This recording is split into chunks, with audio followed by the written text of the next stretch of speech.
दोस्तों आज हम बात करेंगे पोलैंड और क्रोएशिया को लेकर के। दोनों में क्या अंतर है, कौन सा देश आपको जाना चाहिए अगर आप एक जॉब सीकर हैं, अगर आप हॉस्पिटैलिटी मैनेजमेंट या होटल मैनेजमेंट कर लिए हैं और बाहर जाके काम करना चाहते हैं। और आप में से कई मेरा व्यूअर्स का रिक्वेस्ट था कि क्या आप कंपेयर कर सकते हैं सर कि पोलैंड और क्रोएशिया में कहाँ जाना चाहिए, कौन सा ज्यादा बेहतर होगा, कौन सा कंट्री जाने से क्या फायदा होगा। तो सबसे पहले बात करते हैं पोलैंड की। नमस्कार दोस्तों, मैं अशोक कुमार साहू करियर कोच आपका स्वागत करता हूं एक और नया वीडियो में। आप देख रहे हैं Lavanya global career planner YouTube channel. अगर आप पहली बार चैनल पे आए हैं तो इसी तरह का इंफॉर्मेटिव वीडियो देखने के लिए चैनल को कर लीजिए सब्सक्राइब और नोटिफिकेशन बटन को ऑन रखें, क्योंकि इसी तरह का इंफॉर्मेटिव वीडियो आपको हर दिन मिलता है जो आपका करियर और आपका जॉब के लिए बहुत ज्यादा हेल्पफुल होता है। तो शुरू करते हैं। अगर हम बात करें पोलैंड का दोस्तों, तो पोलैंड में जाने के लिए पहले तो वीजा चाहिए, अब कहीं भी जाएंगे तो वीजा चाहिए, ठीक है। तो पोलैंड में अप्लाई करने के लिए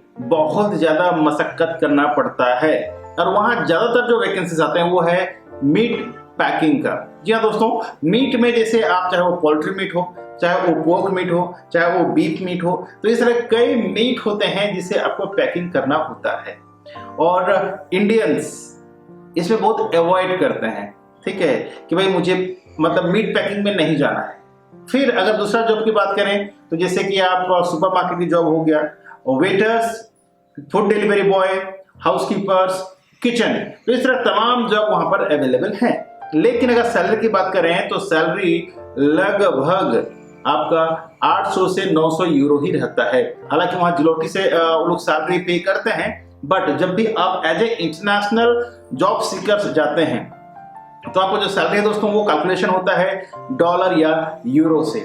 अब ये बिल्कुल नहीं है कि आप वहां जाने के बाद आपको यूरो में सैलरी मिलेगा या डॉलर में सैलरी मिलेगा, लेकिन आपका जो कैलकुलेशन होगा वो डॉलर में और यूरो में कैलकुलेशन होता है, ठीक है। भले ही आपको वहां का लोकल करेंसी में सैलरी मिले।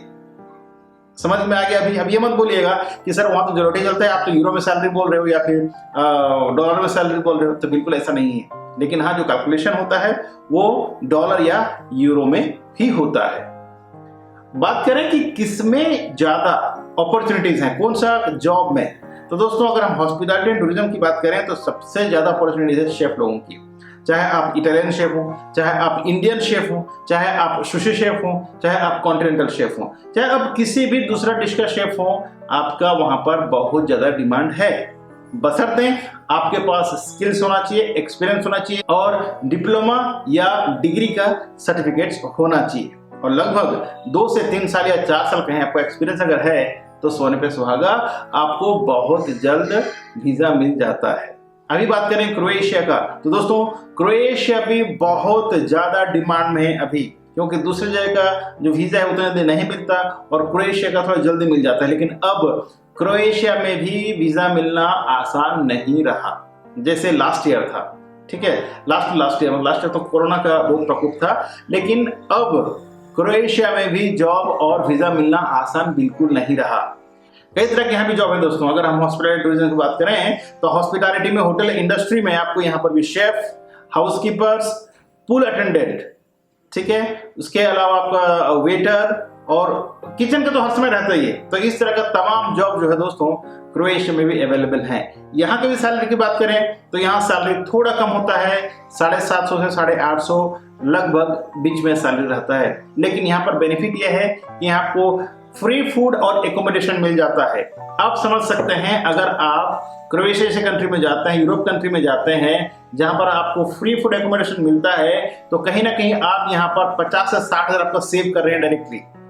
वही अगर आप दूसरे कंट्री में जाएं या यूरोपियन कंट्री में क्रोएशिया की बात करें, अगर वहां पर आप खाते रहते हैं तो वहां का कॉस्ट आपका लग जाएगा कम से कम 50 से 60 हजार और 80 हजार भी लग सकता है, क्योंकि एकोमोडेशन बहुत ज्यादा महंगा होता है दोस्तों। खाना भी उतना ही महंगा होता है, ठीक है। लेकिन होटल मैनेजमेंट जिसने भी किया है, जो होटल में इंडस्ट्री में काम करता है, उनको फायदा यह है कि भाई रहना और खाना जो फ्री मिल जाता है, कंपनी की तरफ से मुहैया कराते हैं, इसीलिए जो भी सैलरी मिलता है वो फुल बचत होता है। और मैं जो बात करूं सैलरी का, वो ना सिर्फ आपका बेसिक सैलरी बल्कि उसके अलावा आपको बोनस मिलता है, ओवर टाइम मिलता है, इंश्योरेंस मिलता है, ठीक है। तो इन तरह का तमाम सुविधा भी आपको मिलता है। बात करें कि भाई आपका जो सैलरी के साथ जो बोनस कहा गया या जो ओवर टाइम कहा गया वो कितना मिलता है, तो ओवर टाइम देखिए पर वीक आपको 42 घंटा काम करना होता है। अगर 42 घंटे से ऊपर आप जितना भी काम करते हैं दोस्तों, तो उसका आपको ओटी यानी ओवर टाइम के हिसाब से मिलता है पर आवर। ठीक है, अब पर आवर कितना मिलता है आप खुद कैलकुलेशन कर लीजिए। अगर आपका जैसे मैंने कहा कि मंथली इतना सैलरी होता है, ठीक है, तो जो भी आवर का जो सैलरी जो रेगुलर सैलरी दोस्तों उससे 1.5 मिलता है। यानी कि अगर आपको $10 मिल रहा है जनरली 1 घंटे का, तो $15 मिलेगा ओवर टाइम का। समझ गए भाई, 1.5 मिलता है। लेकिन आपको एम्प्लॉयर सही होना चाहिए।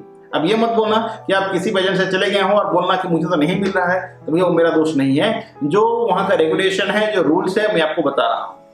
ठीक है, कई लोग ऐसे मिल जाएंगे अभी मेरे को जो मेरा वीडियो पहली बार देख रहे होंगे, आप झूठ बोल रहे हैं, हमें तो यहाँ पर ये नहीं मिल रहा है। तो भैया अगर आपको नहीं मिल रहा है तो मेरा दोष नहीं है, लेकिन यही मिलना चाहिए और आप अपना एम्प्लॉयर अपना एजेंट को पूछ सकते हैं। ठीक है, तो ये रहा दोस्तों बेसिक डिफरेंस बिटवीन आपका क्रोएशिया और पोलैंड। पोलैंड में भी रहना और खाना फ्री मिलता है होटल इंडस्ट्री में। दूसरा इंडस्ट्री के बारे में बिल्कुल बात नहीं कर रहा हूं, मैं बात कर रहा हूं सिर्फ होटल मैनेजमेंट प्रोफेशनल्स की। रही बात फूड डिलीवरी का, तो फूड डिलीवरी में डिपेंड करता है, 2 तरह का होता है। एक आप कंपनी के अंडर में काम करेंगे और एक खुद कमीशन बेस में काम करेंगे। जो कमीशन बेस में काम करेगा उसका अलग हिसाब किताब रहता है, और जो कंपनी के पेरोल में रहता है उनका अलग हिसाब किताब रहता है। अगर आपको इस बारे में जानना है कि भाई कंपनी के हिसाब से क्या होता है और कमीशन बेसिस क्या होता है, तो इसके लिए मैं डिटेल्स में वीडियो लेके आऊंगा जो आपको जरूर मदद कर सकता है। You are watching Lavanya Global Career Planner. Like, subscribe and share. तो आशा करता हूं इस वीडियो को देखने के बाद आपको समझ में आ गया होगा कि आपको कौन सा कंट्री जाना अच्छा है। अगर आप चाहते हैं पोलैंड जाना तो पोलैंड भी जा सकते हैं, अगर आप चाहते हैं क्रोएशिया जाना तो क्रोएशिया जा सकते हैं। मेरे पास हर दम वैकेंसीज रहते हैं, क्रोएशिया के हैं या पोलैंड के हैं। जो भी जॉब सीकर्स इंटरेस्टेड हैं तो हमें कॉन्टैक्ट कर सकते हैं। मैं और मेरा टीम आपको डेफिनेटली हेल्प करेगी। दोस्तों अगर आप पहले बार चैनल पे हैं तो चैनल को सब्सक्राइब कर लीजिएगा, साथ ही बेल आइकन को ऑन करके नोटिफिकेशन बटन को ऑन रखें, क्योंकि इसी तरह का इन्फॉर्मेटिव वीडियो आपको हर दिन मिलता है। तो आज के बस इतना ही, मिलते हैं इसी तरह का एक नया वीडियो में नया टॉपिक के साथ। तब तक के लिए आप रखें अपना ख्याल और मुझे दें इजाजत। Thank you so much. जय हिंद, जय भारत।